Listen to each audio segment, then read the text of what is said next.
Cuando hablamos de la literatura de posguerra tenéis que entender que yo voy a hablar de la literatura de posguerra más también la literatura de la transición, es decir, la literatura que viene después de la etapa de Franco, la etapa del franquismo.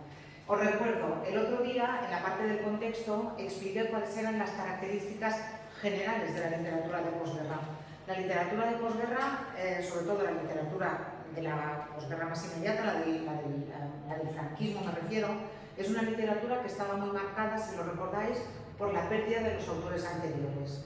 Muchos autores han muerto, otros autores están en el exilio exterior, otros autores viven el exilio interior, es decir, están en la península pero no son libres de escribir lo que quieran ni de publicar lo que les parece y siempre viven con miedo de no ser lo suficientemente pro régimen como para no ser sospechosos. Y además de todo eso también un aspecto que tenéis que tener en cuenta es la censura.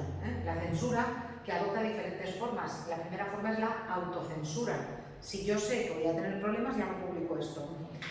Luego, además de eso, había una censura gubernativa, había una persona del Ministerio de Interior o del Ministerio de la Gobernación que se dedicaba a tachar todo aquello que no se podía publicar.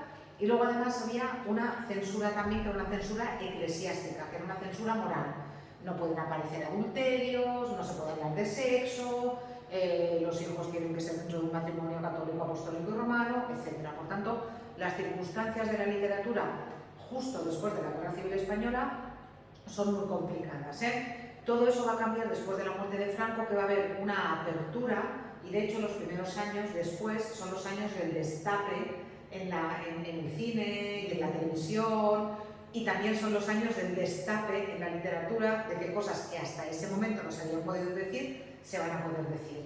Y por ejemplo, la temática de la Guerra Civil Española, que no se había podido tratar durante el franquismo, se va a poder tratar.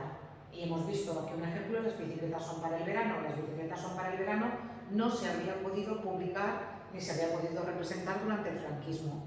Es la visión de Fernando Fernán Gómez en los años 80 sobre aquello que él vivió siendo adolescente en la Guerra Civil. Y, de hecho, después de la muerte de Franco y hasta hoy en día, uno de los temas fundamentales de los creadores en España, de cine, de series de televisión y evidentemente de literatura, van a ser los años de la Guerra Civil y los años de la dictadura franquista. Dicho esto, cuando hablamos de la literatura, no solamente de la literatura de posguerra, sino de cualquier literatura, ya lo sabéis, de cualquier época literaria, tenemos que tener en cuenta que hay tres géneros literarios. Tenemos, por una parte, la poesía o lírica, que sería, pues eso, los poemas, para entendernos, ya lo sabéis. Tendríamos un segundo género, que sería la narrativa, fundamentalmente la novela, y luego tendríamos un tercer género, que es el género dramático o teatral, dramático o teatro, el género teatral, que es justamente donde habéis visto las bicicletas son para el verano. Os voy a poner tres líneas, tres ejes cronológicos, para que veáis que, sobre todo en el caso de la poesía lírica y en el caso de la narrativa, nos vamos a encontrar con que, aunque en algún momento tengan diferente nombre, sí que es verdad que los años del franquismo nos encontramos más o menos con unas etapas que son bastante similares. Mirad, en el caso de la poesía, tanto en el caso de la poesía como en el de los otros géneros, vamos a partir de la Guerra Civil, entre 1936 y 1939, nos vamos a encontrar una primera parte que yo voy a situar más o menos hasta 1950, es decir, la década de los 40. En la década de los 40 vamos a encontrarnos con dos tipos de poesía. Pero la poesía más interesante que nos vamos a encontrar en la década de los 40 va a ser la poesía de temática existencialista. Es decir, quiénes somos, de dónde venimos, a dónde vamos, qué nos ha pasado. Es ese sentimiento de desorientación del poeta que después de lo que le ha pasado en la Guerra Civil no sabe muy bien por dónde tirar ni por dónde empezar y que muchas veces incluso le pide explicaciones a Dios. Hay dos obras básicas que además son de dos autores que vienen de la generación del 27 que se han quedado en España, que son justamente además las dos del año 1944, que de alguna manera abren esa tendencia existencialista. Las tenéis en los apuntes. Además, en los apuntes tenéis un eje cronológico muy completo, mucho más completo que el que yo os voy a poner ahora. Entonces, justamente se habla de estos poetas, lo tenéis aquí, y también, justamente, la otra tendencia sería una tendencia de una poesía que se llama arraigada, que son poetas muy interesantes también, pero que son unos poetas que están, digamos, a favor de Franco, a los que ya les va bien el orden que ellos creen que ha puesto la guerra civil, el final de la guerra civil, los que están de acuerdo con los valores franquistas. Es un tipo de poesía, atención, que no es mala, la de Luis Rosales, y los Panero, los hermanos Panero, digo los Panero porque eran unos 3 hermanos, no es una mala poesía, pero ¿qué pasa con estos poetas? Que hoy en día están un poco marginados justamente por eso, porque defienden unos valores que son unos valores que en democracia a lo mejor nosotros rechazamos. No me estoy refiriendo solamente a que sea poesía directamente franquista, sino que son poetas del grupo que han ganado la guerra. Y entonces ya les va bien cómo es el mundo. Ellos quieren recuperar el orden. Con todo, ya os digo, lo más interesante para mí es la poesía existencialista sobre todo, los tenéis luego nombrados aquí como poesía de los años 40, sobre todo los 2 libros que publican Vicente Aleixandre y Damos Alonso en 1944, que son eso, justamente obras en las que le piden explicaciones a Dios y a la vida de qué les ha pasado y por qué les ha pasado eso. Sí, entonces esa sería la primera etapa, esa etapa de cómo situarse en el mundo y que los problemas sean problemas de uno mismo. Soy yo el que me encuentro desorientado y el que no sé por dónde tirar y cómo me ha podido pasar esto viniendo de dónde vengo y dónde me encuentro ahora. En los años 50, nos vamos a encontrar con un tipo de poesía social. Atención, es un tipo de poesía que abre el foco. Vale, hasta ahora hemos estado muy preocupados por los problemas particulares, pero en la poesía social, representada por autores como Gabriel Celaya o como por ejemplo Blas de Otero, el foco se va a poner no en el individuo sino en la sociedad. ¿Qué podemos hacer para cambiar las cosas? ¿Cómo podemos pedir justicia social? ¿Cómo podemos pedir que esa paz, que en teoría vino después de la Guerra Civil Española, sea de verdad una paz para todo el mundo? Y que no sea solamente la paz de los vencedores. Os podéis imaginar que estos autores de la tendencia social van a tener muchísimos problemas a la hora de lidiar con el franquismo.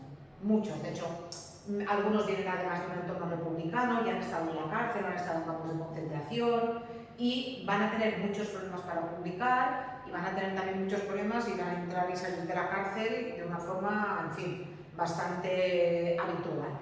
Pero sí que es una poesía que tenéis aquí un ejemplo, en este ejemplo de Pido la paz y la palabra, de la obra de Blas de Otero. Si veis este poemilla, es un poema en el que, fijaos lo que dice, escribo en defensa del reino del hombre y su justicia, pido la paz y la palabra. O sea, esa paz que vemos al final de las bicicletas son para el verano, que llegue para todos, pero que además me dejen hablar. Porque hasta ahora, ¿qué he podido decir? Hasta ahora he dicho silencio, sombra, vacío. Es decir, hasta ahora no he podido hablar. Y ahora quiero hablar. Pero claro, puedo hablar de lo que me dejan, no de lo que a mí me gustaría hablar. Y por eso pido la paz y la palabra. Ya os digo, tuvieron muchos problemas los pertenecientes a esta tendencia, pero de alguna manera el foco aquí está en mis problemas y aquí el foco está en los problemas de la sociedad. Esa sociedad que para algunos es profundamente injusta y que les gustaría cambiar. También con escaso éxito, porque ya sabéis que el dictador murió en su cama. ¿Qué ocurre en la poesía de los años 60? La poesía de los años 60 está protagonizada por la llamada generación del 50. Lo siento, es la poesía de los 50, pero está protagonizada por la llamada generación del 50. Los autores de la generación del 50 se dividen básicamente en 2 grupos, el grupo de Madrid y el grupo de Barcelona, y son autores que van a mezclar a la poesía social también sus, digamos, tendencias personales o digamos también sus preocupaciones personales. Va a ser una poesía que va a intentar aunar, va a intentar pedir cosas por la sociedad, pero también van a contar mucho de lo que les pasa a ellos. Dentro de esta tendencia, yo os he puesto aquí dos poemas que a mí me parecen maravillosos. Uno es Palabras para Julia, de José Agustín Goytisolo. Abajo además tenéis diferentes versiones musicadas, la última de Rosalía. Es un poema maravilloso que José Agustín Goytisolo le dedica a su hija. Él ha tenido una hija y cuando nace su hija, él escribe una carta de amor. Y esta carta de amor es este poema. Pero fijaos, es un poema en el que él le habla a su hija, pero al mismo tiempo fijaos lo que le dice. Un hombre solo, una mujer sola, una mujer así tomados de uno en uno, son como polvo, no son nada. Porque cuando yo te hablo a ti, cuando te escribo estas palabras, pienso también en otra gente. Tu destino está en los demás, tu futuro es tu propia vida, tu dignidad es la de todos. Otros esperan que resistas, que les ayude tu alegría, tu canción entre tus canciones. Es decir, no solamente te estoy dedicando a ti esto, sino que te estoy diciendo que tú formas parte de un engranaje social, que otros te van a necesitar, que tú vas a ayudar a otros, que tú también vas a necesitar a otros y que formas parte de este mundo. Entonces, es un tipo de poesía muy interesante, además es un tipo de poesía muy fácil de entender y es un tipo de poesía que se ha musicado muchas veces. Arriba tenéis también otro poema de un poeta que es probablemente mi poeta favorito de la posguerra, que es José Agustín Goytisolo, que también ha musicado Loquillo, que es un poema que se llama No volveré a ser joven. Que justamente habla de cómo la vida nos pasa por encima. Cuando somos jóvenes nos pensamos que nos vamos a comer la vida y cuando llegamos al final nos damos cuenta de que la vida nos ha comido y que en realidad el único escenario que hay es nacer, envejecer y morir y que el resto es simplemente decorado. Es un poemilla muy corto. Es muy curioso porque, por ejemplo, José Agustín Goytisolo, que es el tío de Esperanza Aguirre, la del PP de Madrid, pertenecía a la altísima burguesía, es una familia muy rica, y él también tuvo problemas con la censura. Hombre, como era de familia bien, se los perdonaban, pero él tiene obras que tiene que publicar fuera de España. Tiene, por ejemplo, un poema que a mí me gusta mucho que dice: de todas las historias de la historia, la más triste es la de España porque siempre acaba mal. Ese es un poema que pertenece a un libro suyo que se llama Poemas Póstumos, y ese poema lo tuvo que publicar fuera de España, porque aquí en España en ese momento no lo podía publicar. Ya os digo, a mí los poetas de la generación del 50 me gustan especialmente porque esa idea de lo que me pasa a mí lo puedo mezclar con lo que pasa en la sociedad y puedo pedir a la vez justicia social sin dejar de tratar temas que son profundamente existenciales, como este del paso del tiempo. A mí me parece muy interesante. ¿Qué ocurre con la poesía en los años 70? En los años 70 viene la generación llamada de los novísimos, la generación de los novísimos. Para mí es menos interesante. Ahora os explico por qué. ¿Por qué se les llama los novísimos? Porque se dieron a conocer en una antología literaria que se llamaba 9 novísimos, poetas españoles, y es un tipo de poesía que quiere alejarse de la poesía de los 50. ¿Por qué? Porque consideran que la poesía, para ser poesía, tiene que ser difícil. Que la poesía, para que de verdad tenga la dimensión que requiere el texto poético, tiene que ser un tipo de poesía que no esté al alcance de todo el mundo. No os he puesto de hecho ningún texto, porque es verdad que es una poesía que requiere mucho esfuerzo. Es una poesía también muy interesante, pero para mí es muy interesante en un sentido diferente de la generación del 50. Es como un tipo de poesía, en mi opinión, hecha por poetas para poetas. Es como nos miramos un poquito el ombligo y cuanto más complicada sea, mejor. Bueno, yo creo que no. Afortunadamente, a partir de 1980 va a venir, entre otras tendencias, una que a mí me gusta mucho, que es la poesía de la experiencia. La poesía de la experiencia. Ya os podéis imaginar que si le ponemos la etiqueta de la poesía de la experiencia, estamos hablando de un tipo de poesía en la que los poetas cuentan justamente su vida, pero no su vida así, me levanto por la mañana y he ido a comprar a Mercadona, sino que es un tipo de poesía de esto es lo que me pasa a mí y lo voy a contar. Y muchas veces también con un lenguaje que recupera lectores. Yo os he puesto un par de poemas aquí, o 3, me parece al final que os he puesto, y son dos poemas de Luis Alberto de Cuenca, y luego un poema, perdonad, de Luis Alberto de Cuenca, y luego también os he puesto dos poemillas muy cortitos de mi poeta favorito vivo, que es Luis García Montero. Luis García Montero estaba casado con Almudena Grandes, que a lo mejor os suena. Ella murió el año pasado, el otro, ahora no se pasa el tiempo, hace un año y pico. Y Luis García Montero le ha dedicado un libro de poemas que se llama Un año y 3 meses, que es una maravilla, y que es el año y 3 meses, desde que ella le diagnostican el cáncer de pulmón que la mató, hasta que ella muere, el año y 3 meses que pasaron juntos, y las experiencias, y por ejemplo cuenta, pero siempre en forma de poema, el diagnóstico, el hospital, cómo la casa está en silencio porque ella está enferma y lo que eso significa, que todo está en orden, la muerte de ella al final. Es un libro maravilloso y simboliza muy bien esto que os digo de la poesía de la experiencia. De alguna manera volver a recuperar a un público lector que a lo mejor no es necesariamente filólogo, que a lo mejor no es necesariamente público que está acostumbrado a leer poesía, pero que es capaz de entrar en ese tipo de poesía. Porque de todos los géneros literarios, estaréis de acuerdo conmigo que el más difícil es la poesía. Si uno no está entrenado a leer poesía, es muy difícil. Luego tendréis un vídeo en el que todo esto estará mejor explicado, con más detalle, pero es para que nos entendamos. Y también tenéis que tener presente que en este caso, aquí se muere Franco. ¿Sí? El franquismo iría de aquí a aquí. ¿Qué ocurre con la narrativa? Vais a ver que en la narrativa nos vamos a encontrar con unas etapas que son bastante parecidas a las de la poesía. Nos vamos a encontrar con una primera etapa que también va a ir más o menos hasta 1950, también vamos a poner desde el 39 hasta el 50, que también va a ser narrativa existencialista. Pero a esa novela existencialista se la llama novela tremendista. Tremendista.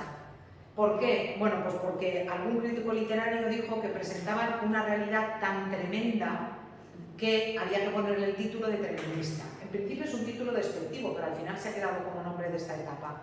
Y otra vez, es un tipo de poesía en la que nos vamos a encontrar con personajes perdidos en el mundo.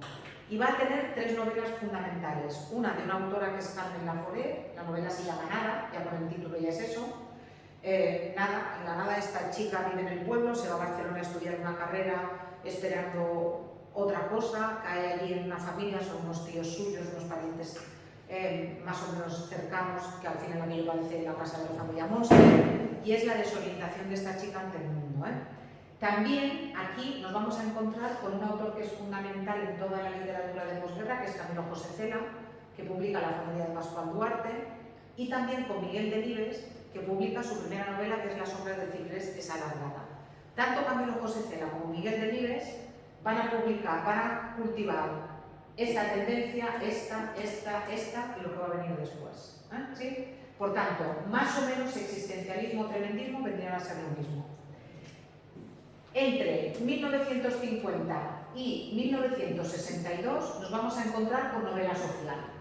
Igual que aquí tenemos poesía social, nos vamos a encontrar con novela social. Lo mismo, abrimos el foco y nos vamos a encontrar con novelas, atención a los títulos: Central Eléctrica, La Mina, La Zanja, Gran Sol. Gran Sol es la parte donde van los pescadores del norte a pescar, en fin, por allí, por el Ártico y por toda aquella parte del Ártico, sí, por círculo polar ártico y por allí. Entonces, habla de la problemática de esas personas en tanto que trabajadores. Por tanto, igual que aquí era voy a pedir la paz y todo esto, voy a pedir también la justicia social y voy a pedir que los trabajadores no sean esclavos, que tengan derechos, etc. Tendencia social, por lo tanto, también en los años 50. Entre 1962 y 1975, aquí sí que va a coincidir con la muerte del dictador, nos vamos a encontrar con un tipo de narrativa que va a ser narrativa experimental. Experimental. ¿Qué significa que sean novelas experimentales? Que son novelas en las que lo importante no es lo que cuento, sino cómo lo cuento. Muchas veces con saltos en el tiempo, muchas veces con más de un narrador, muchas veces no poniendo ningún punto en toda la obra. como en Los Santos Inocentes de Miguel Delibes. Va a requerir un esfuerzo también por parte del lector y va a ser una novela que va a estar muy influida por la novela europea y también por el boom de la narrativa hispanoamericana, que es muy experimental también. Si os he dicho que aquí Miguel Delibes y Camilo José Cela tenían novela tremendista, también tienen novela social, Las ratas, de Miguel Delibes, que habla de los suburbios de las ciudades en los años 50, La colmena, de Camilo José Cela, que habla de Madrid, de posguerra, como si fuera una colmena con un montón de abejas que viven en celdas allí, que no se comunican, parece una ciudad completamente desolada en Madrid de los años 50. Y en la novela experimental también nos encontramos, por ejemplo, con Mazurca para los muertos, de Camilo José Cela, o con una que es para mí interesantísima, que es, lo voy a decir tan rápido, de Miguel Delibes, 5 horas con Mario. Es una mujer a la que se le ha muerto el marido y por la noche, antes de que lo entierren, vela el cadáver del marido y en un monólogo interior, porque tu marido lo hiciste, porque tu marido, porque tu marido, porque tu marido, repasa los 30 años de matrimonio que tuvieron. Y en realidad, cuando tú lees la novela, te das cuenta de que Mario representa la España que quiere innovar, abierta, democrática, y la mujer representa la España franquista, inmovilista. Ella da un discurso acusándole a él de todos los males, pero cuando tú lees el libro te das cuenta de que el bicho era ella. Es una novela magnífica y se ha hecho novela de teatro. El monólogo, Lola Herrera, por ejemplo, lo lleva representando muchos años. ¿Qué ocurre a partir de 1950? De 1975 con la novela? Pues ocurre un poco como con la poesía de la experiencia, que es que, de alguna manera, las novelas en esta época son tan experimentales y requieren tanto esfuerzo por parte del público lector que se produce como un divorcio.